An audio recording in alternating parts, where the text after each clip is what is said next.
understanding and managing heart failure with preserved ejection fraction, what I will be calling HFpEF. Good morning and welcome.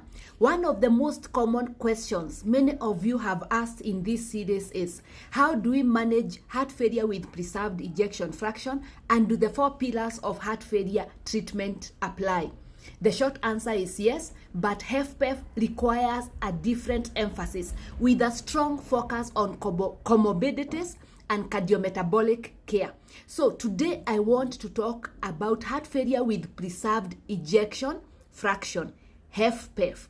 Imagine this: your heart pumps normally, yet it struggles. You feel breathless, fatigued, getting tired easily, even when your ejection fraction is normal. That is HFpEF. It's a condition that is common and serious and deadly if missed.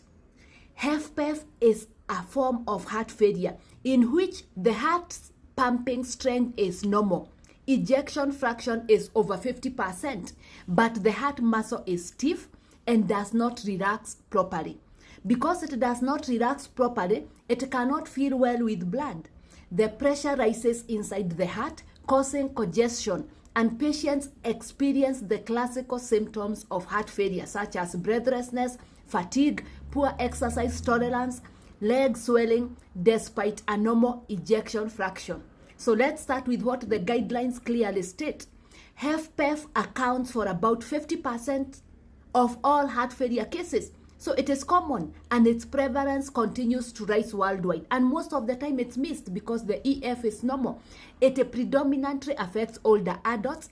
It's more common in females, and it is strongly associated with underlying comorbidities like hypertension, diabetes, obesity, atrial fibrillation, coronary artery disease, and chronic kidney disease and sleep apnea, which I covered earlier. Symptoms commonly include shortness of breath, fatigue, leg swelling, reduced exercise capacity, fatigue.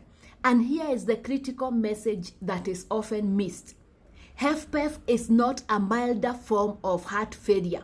According to the guidelines, the ESC, the American ACC guidelines, all-cause mortality for HFpEF is comparable to heart failure with reduced ejection fraction, especially early areas after diagnosis. Hospitalization rates are also equally high. Deaths frequently result from cardiovascular causes and also comorbidity-related complications. So HFpEF is not milder. So remember this clearly. A normal ejection fraction does not mean a better prognosis. Preserved EF does not equal to preserved survival. It carries equal mortality to HFrEF.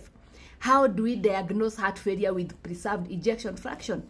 Diagnosis requires all of the following. Number 1, symptoms of heart failure, such as breathlessness, fatigue, fluid retention.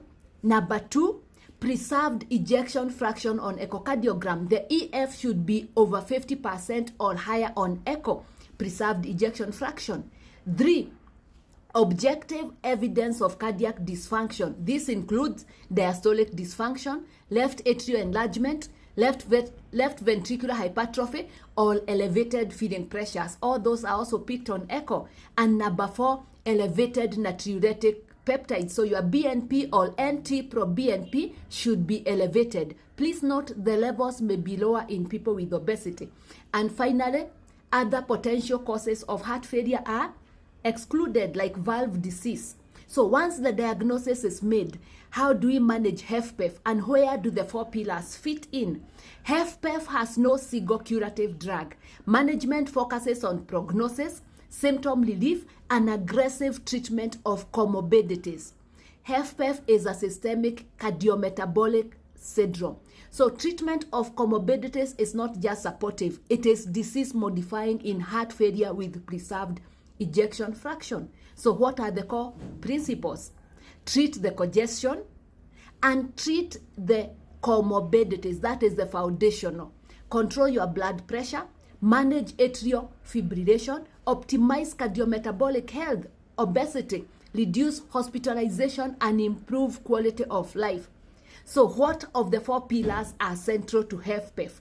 The main pillar by guidelines is SGLT2 inhibitors, sodium glucagon-like cotransporter 2 inhibitors such as dapagliflozin, empagliflozin. Those are foundational therapy in HFpEF, and they carry a class 1 level A recommendation from the guidelines. So for HFpEF, number 1 is your SGLT2 inhibitors. They reduce heart failure hospitalization, they reduce cardiovascular death, they improve symptoms, and work whether the patient has diabetes or not. Number 2 drugs are diuretics. These remain essential for symptom control. They relieve congestion, breathlessness, edema, but they do not reduce mortality. So diuretics for symptom relief, especially fluid overload. The key thing, number 3 in HFpEF, is treat comorbidities. HFpEF is a cardiometabolic disease. Treating comorbidities is the key pillar in HFpEF. So for those with hypertension, which is a common cause of heart failure with preserved ejection fraction, your ACEs, your ARBs, your ANIs, or beta blockers control the BP.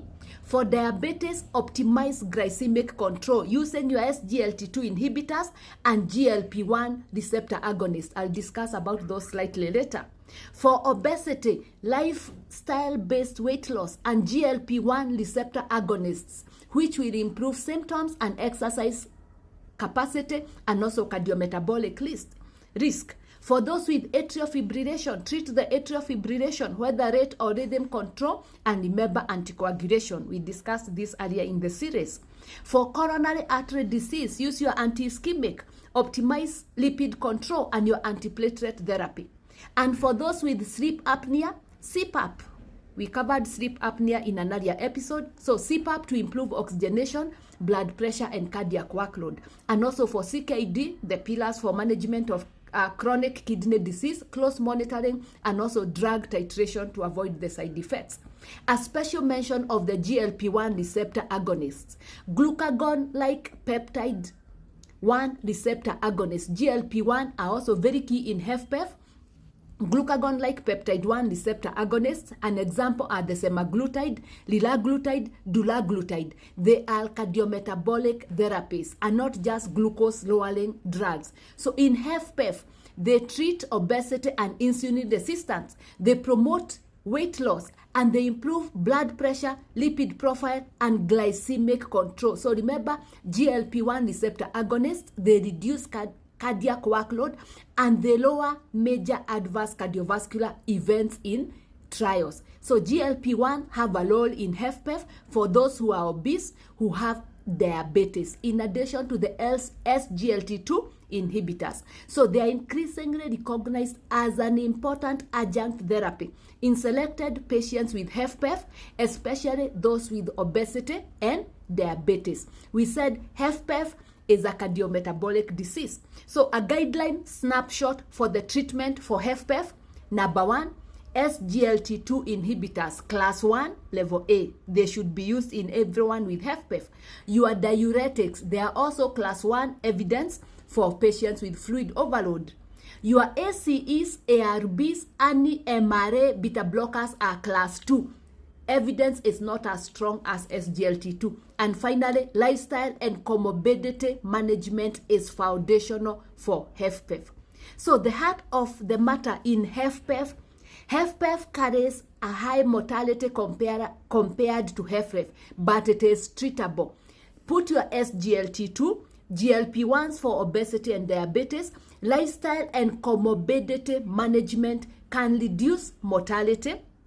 They can improve survival and reduce hospitalization and preserve functional capacity. So HFpEF is serious but manageable. Dr. Beatrice Muthui-Mutua, saving lives one heart at a time.